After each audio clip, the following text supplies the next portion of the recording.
KKR KKR KKR KKR Kolkata Kolkata অসাধারণ, অবিশ্বাস্য, fantastic, অসাধারণ জয় আজকে আমরা পেলাম গুজরাটের বিরুদ্ধে।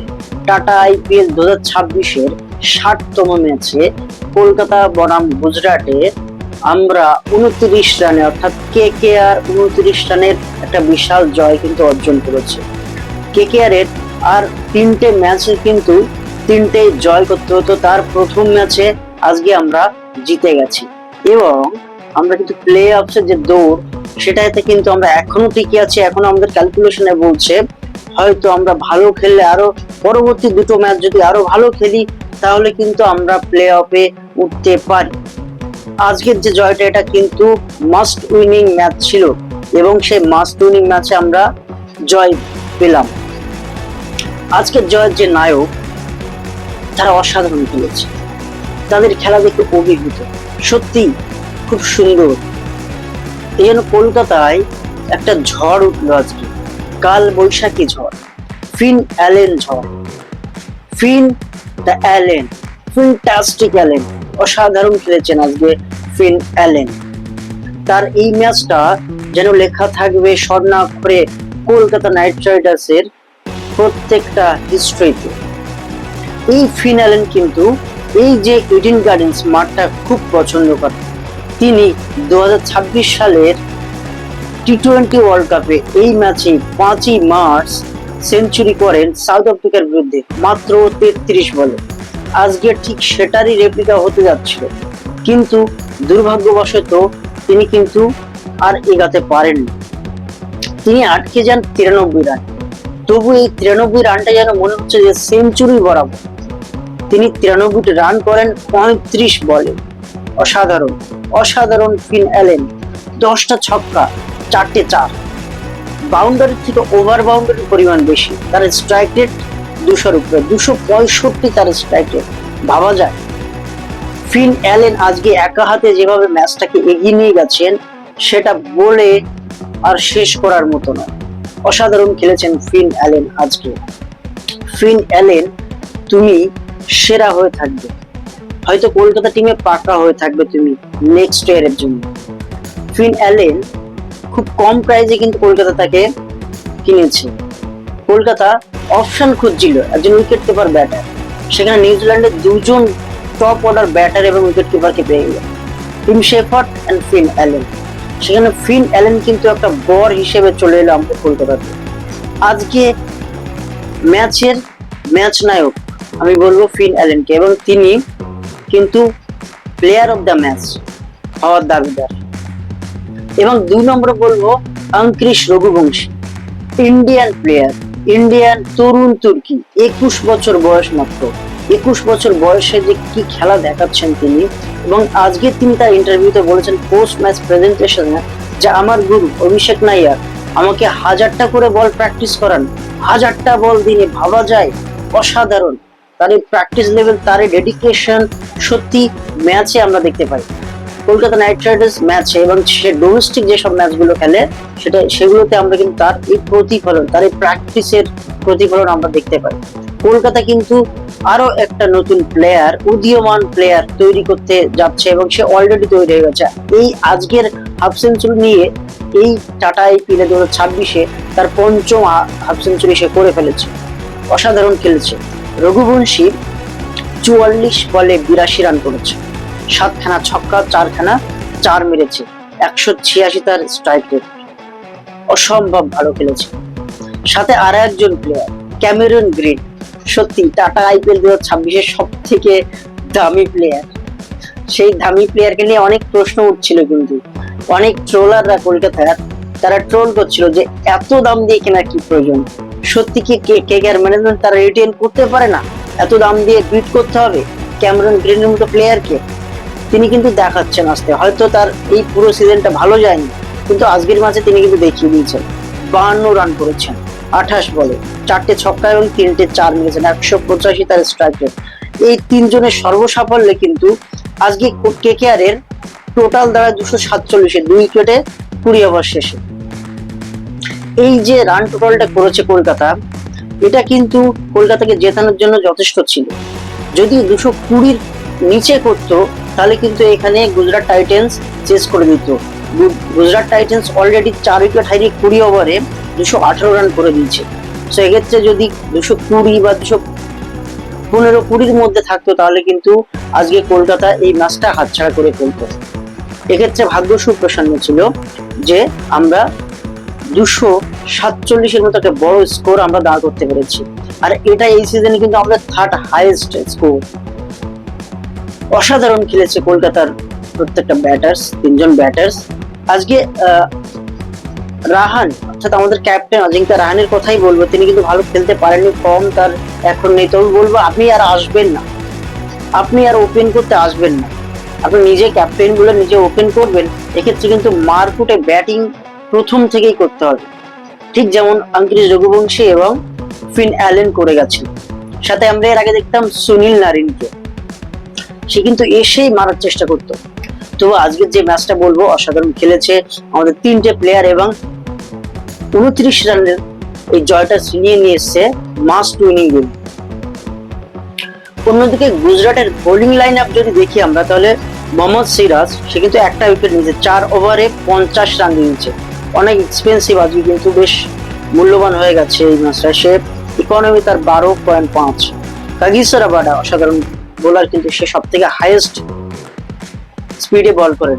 এবং আজকে অসাধারণ একটা শট দেখলাম রঘুবংশীর কাছ থেকে, 151 কিলোমিটার পার আওয়ারের একটা বল প্রায় মাথা লাগবে, কিন্তু পিছন দিকে স্কুপ করে সেটা ছক্কায় পরিণত করেছে আঙ্কিশ রঘুবংশী। কাগিসো রাবাডার বলে এভাবে মারাটা কিন্তু অতটা সহজ নয়। সো কাগিসো রাবাডার বলে আজকে দেখলাম অসাধারণ শট রঘুবংশীর থেকে। কাগিসো রাবাডা আজকে 4 ওভার বল করে 40 রান দিয়েছে, কোনো উইকেট পাননি। জেসন হোল্ডার 4 ওভারে 39 রান দিয়েছে, কোনো উইকেট পাননি। রাশিদ খান 4 ওভারে 57 রান দিয়েছেন, তিনি সব থেকে বেশি রান দিয়ে ফেলেছেন, 14 তার ইকোনমি রেট। সাই কিশোর 3 ওভারে 38 রান দিয়ে একটা মূল্যবান উইকেট তুলে নেয় এবং আরশাদ খান 1 ওভারে 22 রান দেয়। এটা ছিল গুজরাটের বোলিং লাইন আপ। এরপরে যখন গুজরাট ব্যাট করতে নামে তখন কিন্তু ব্যাট হাতে সাই সুদর্শন বেশ ভালো খেলেছে। সে কিন্তু হাফ সেঞ্চুরি করেছে, কিন্তু ইনজিওর্ড হয়েছিল, তার হাতে লেগেছিল বলটা, এই কারণে সে ইনজিওর্ড হয়েছিল। সে রিটায়ার হাট হয়ে বাইরে চলে গেছিল, এরপরে আবার আসে একটা উইকেটের পতনের পরে। সাই সুদর্শন 28 বলে 53 রান করেছে, 3টে ছক্কা এবং 4টে চার মেরেছে, 189 তার স্ট্রাইক রেট, যথেষ্ট ভালো খেলেছে কিন্তু আজকে। এবং ক্যাপ্টেন শুভমান গিল, তার কথা না বললেই নয়, প্রাক্তন নাইট রাইডার্স, সে কিন্তু অসাধারণ খেলে আজকে কিন্তু এই 218 টোটালটা করতে অনেক হেল্প করেছে। ক্যাপ্টেন নক খেলেছে, 49 বলে 85 রান, 7টা ছক্কা 5টা চার, 173 স্ট্রাইক রেট। শুভমান গিল কিন্তু একটা ক্লাস প্লেয়ার, সে কিন্তু খেলাটাকে কখনো ঢিলেমি করে না এবং খেলাটাকে সুন্দর করে তোলে। তার কাছে বিভিন্ন রকম শট সিলেকশন আমরা দেখি, 4 দিকে সে মারতে পারে, ঠিক আছে, 4 ছক্কা এবং সিঙ্গেল সহ রানিং বিটুইন দ্য উইকেট কিন্তু তার কাছেও বেশ ভালো আমরা দেখতে পাই। এরপরে কথা বলবো জশ বাটলার।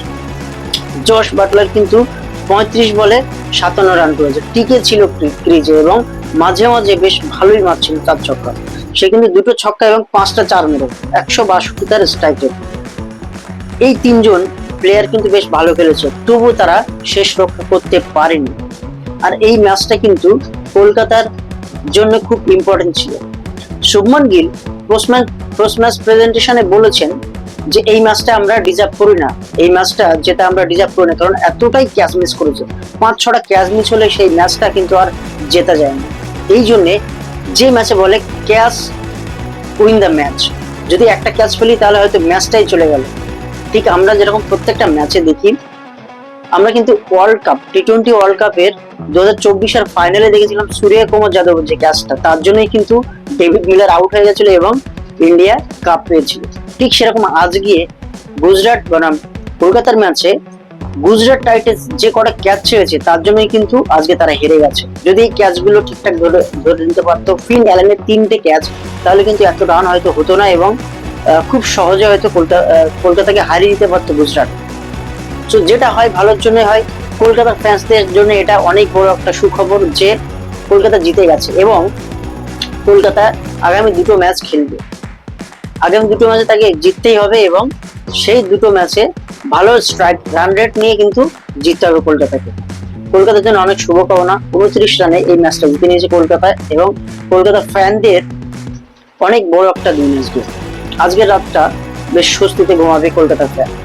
অপরদিকে যদি কলকাতার বোলিং লাইন আপের দিকে যদি দেখি তাহলে সে প্রতীক্ষিত যে প্লেয়ারটা ছিলেন মাতিসা পাতিরানা, শ্রীলঙ্কার পেস বোলার, সে কিন্তু আজকে অ্যাভেলেবেল ছিল, কিন্তু তার সেই চোটটা কিন্তু এখনো ঠিকঠাক 100% সারিয়ে উঠতে পারেনি।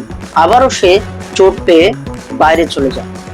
অন্যদিকে সৌরভ দুবে, সে কিন্তু বেশ ভালো বল করেছে, 2 ওভার 4 বল করে 23টা রান দেয় এবং একটা উইকেট নেয়। ডেথ ওভারে যে বলটা করেছে 19 ওভার, অসাধারণ বল করেছে, খুব কম রান দিয়েছে কিন্তু এক্ষেত্রে ডেথ ওভারে একটা উইকেট সে তুলে নেয়। এই জন্য হয়তো কলকাতা 29 রানে জিততে পেরেছে, তা নাহলে এই রানটা কিন্তু আরো বেড়ে যেত, হয়তো 10-15 রানে কলকাতা জিতত। সৌরভ দুবে কিন্তু যথেষ্ট ভালো বল করেছে ডেথ ওভার। এরপরে আসি ক্যামেরন গ্রিন, 3 ওভারে 25 রান দিয়ে একটা উইকেট নিয়েছে। কার্তিক তিয়াগি 4 ওভারে 59 রান দিয়ে সব থেকে বেশি কিন্তু এখানে কার্তিক তিয়াগি রানটা দিয়ে ফেলে। মাতিসা পাতিরানা 1 ওভার 2 বল করে তিনি ইনজুর্ড হয়ে যান এবং বাইরে চলে যান। তিনি মাত্র 9টা রান দেন, বেশ ভালো বল করছিলেন। সুনীল নারিন, এই প্লেয়ারটার কথা বললেই না, ইনি যেন কলকাতার কান্ডারি। সত্যি প্রথম থেকে যেন কলকাতার দলে যখন থেকে এসেছেন 2012 থেকে, তখন কলকাতার হয়ে তিনি এত ভালো খেলেছেন এবং আজকে তার 200 আইপিএল ম্যাচ। আজকে একটা সেলিব্রেশন দিন সুনীল নারিনের জন্য এবং সুনীল নারিনের ভক্তদের জন্য, যে আজকে তার জীবনের 200তম আইপিএল ম্যাচ, একজন ফরেনার বা ওভারসিজ প্লেয়ার হয়ে অসাধারণ খেলেছেন 200তম ম্যাচে। তিনি কিন্তু আজকে 2টো উইকেট পেয়েছেন, 2টো মূল্যবান উইকেট নিয়েছেন। যখনই উইকেটের প্রয়োজন হয়েছে তখন ক্যাপ্টেন নিয়েছেন সুনীল নারিনকে এবং তিনি উইকেট তুলে দিয়েছেন। এই মানুষটাকে মনে হয় যে কলকাতায় একটা তার রেসিডেন্সিয়াল কোনো একটা অ্যাপ্রুভমেন্ট দেওয়ার দরকার এবং সিটিজেনশিপ দিয়ে কলকাতায় রাখা উচিত, কারণ তিনি কিন্তু কলকাতার হয়ে তিনি নিজেই স্বীকার করেছেন যে আমার সেকেন্ড হোম হচ্ছে আমার কলকাতা। তো তিনি কলকাতার হয়ে দারুণ অসম্ভব ভালো খেলেন এবং তার 200 উইকেটও কিন্তু তিনি পার করেছেন এই আইপিএল, এই সিজনেই 200 আইপিএল উইকেট। সো এক্ষেত্রে কিন্তু সুনীল নারিনের কথা না বললেই নয়। এরপর আসি বরুণ চক্রবর্তী। বরুণ চক্রবর্তী যেহেতু ঠিকঠাক ফিট ছিলেন না, তিনি কিন্তু খোঁড়াচ্ছিলেন, বেশ পায়ে ব্যথা ছিল, তবু তিনি বল করেছেন। এই কারণেই বলে কলকাতারা নাইট, সত্যি যোদ্ধা। প্রায় যতই কঠিন পরিস্থিতি থাক না কেন আমি বল করবো, আমি আমার ডিউটি পালন করবো। আজকে কিন্তু সেটা পালন করেছেন বরুণ চক্রবর্তী। 4 ওভারে 47 রান দিয়েছে, যথেষ্ট এক্সপেন্সিভ হয়েছেন। 11 তার ইকোনমি রেট ছিল। এরপর আসি অনুকূল রায়। অনুকূল রায় 1 ওভারে কিন্তু 17 রান দিয়ে বেশ এক্সপেন্সিভ হয়েছিলেন, তিনি বেশ মূল্যবান হয়ে গেছিলেন এবং বেশি রান খরচ করে ফেলেছিলেন। এই জন্য তাকে আর বল দেওয়া হয়নি, ক্যাপ্টেন তাকে মনে করেননি বলে দিতে। 7টা কিন্তু বোলিং অপশন ছিল আজকে কলকাতার কাছে এবং 7টাই ব্যবহার করেছে। যদি মাতিসা পাতিরানা না থাকতো তাহলে হয়তো, যদি থাকতো যদি বল করতেন তাহলে হয়তো সৌরভ দুবেকে দেওয়া হতো না, মাতিসা পাতিরানাই 4 ওভার বল করতেন। এই ছিল আজকের ম্যাচের প্রিভিউ এবং এই ম্যাচ কিন্তু 29 রানে কলকাতা নাইট রাইডার্স জিতে নেয়। আর এটা মাস্ট উইনিং ম্যাচ ছিল কলকাতার কাছে।